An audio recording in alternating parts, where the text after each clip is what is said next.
ఏపీలో బాదర మంది మండిపోతున్న నిత్యావసర ధరలు అధిక ద్రవ్యోల్బణంలో దేశంలో ఏపీ 3వ స్థానం. ఇది నిజమైన బాదుడంటే చంద్రబాబు నాయుడు గారు. ఇది నిజమైన కుమ్ముడంటే, ఇది నిజమైన గుద్దుడంటే. ఎందుకంటే చంద్రబాబు నాయుడు గారి సర్కార్ అధికారంలోకి రాకముందు చెప్పిన మాట ఏంటి? నియోజకవర్గాలు ఏదైతే రాష్ట్రానికి సంబంధించినటువంటి సరిహద్దుల్లోకి వెళ్ళి ఇలా చూపించి లోకేష్ గారు ఫోటోలు దిగేవాళ్ళు. మైక్ దొరికితే చంద్రబాబు, పవన్ కళ్యాణ్ మేము అధికారంలోకి రాగానే పెట్రోల్ డీజిల్ ధరలు తగ్గిస్తాం అని మాట్లాడేవాళ్ళు. వాళ్ళ యొక్క మేనిఫెస్టోలో కూడా పెట్రోల్ డీజిల్ ధరలు తగ్గిస్తామని చెప్పి మాట్లాడారు. సో చంద్రబాబు నాయుడు గారు గుర్తించాల్సిన అంశం ఏంటంటే జగన్మోహన్ రెడ్డి గారు కేంద్ర ప్రభుత్వం వేసే పన్నులు కాకుండా ₹1 మాత్రమే పెంచాడు. ఓన్లీ ₹1. కానీ 2014 నుంచి 19 మధ్యలో చంద్రబాబు నాయుడు గారు పెంచింది ఎంత అంటే ₹4. ₹4 పెంచిన చంద్రబాబు నాయుడు గారు బాధ లేదంట. రూపాయి పెంచిన జగన్మోహన్ రెడ్డి గారు బాయారంట. వాళ్ళు మాట్లాడటం అజ్ఞానం, డబ్బుల కోసం కకృతపడే social media fellow Jaganmohan Reddy గారిని ట్రోల్ చేయటం.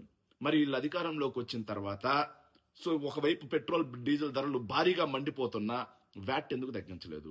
ట్యాక్స్ ఎందుకు తగ్గించలేదు? సెస్ ఎందుకు తగ్గించలేదు? తగ్గిస్తానని మాట ఇచ్చింది మీరే కదా. తగ్గింది, ₹1 కూడా తగ్గించలేదు. వెరసి దేశంలోనే పెట్రోల్ డీజిల్ ధరల్లో మన రాష్ట్రం నెంబర్ 1లో ఉంది, టాప్ లో ఉంది. ఇంకోవైపు చూస్తే కేంద్ర ప్రభుత్వం 24% నుంచి తగ్గించినటువంటి 28% నుంచి 18% కి తగ్గించినటువంటి వాహనాల ట్యాక్స్ ఏదైతే ఉందో ఆ 10% కూడా సెస్ రూపంలో మనమే వసూలు చేస్తా ఉంది. మన రాష్ట్ర ప్రభుత్వం దోచుకు తింటా ఉంది. ఇంకోవైపు చూస్తే ఎంత దుర్మార్గమైన అంశం ఏంటంటే దేశవ్యాప్తంగా 3.9% ద్రవ్యోల్బణం ఉంటే ఆహార ద్రవ్యోల్బణం 4.78% ఉంది. కానీ మన రాష్ట్రంలో పరిస్థితి ఏంట్రా అంటే ఏప్రిల్ నెలలో 4.2% ద్రవ్యోల్బణం, ఆహార ద్రవ్యోల్బణం 5.64% ఉంటే మే నెలకు వచ్చేసరికి అది 4.90కి ద్రవ్యోల్బణంగా 6.93% ఆహార ద్రవ్యోల్బణంగా మారింది. వెరసి దేశంలో 3వ స్థానంలో ద్రవ్యోల్బణం. అన్ని ధరలు కూడా పెరిగేసి నిత్యావసర సరుకుల ధరలు పేలిపోతా ఉన్నాయి, మండిపోతా ఉన్నాయి. ఏం కొనేటట్టు లేదు, ఏం తినేటట్టు లేకుండా మన రాష్ట్రంలోనే ఉన్నాయి అని చెప్పేసి కేంద్ర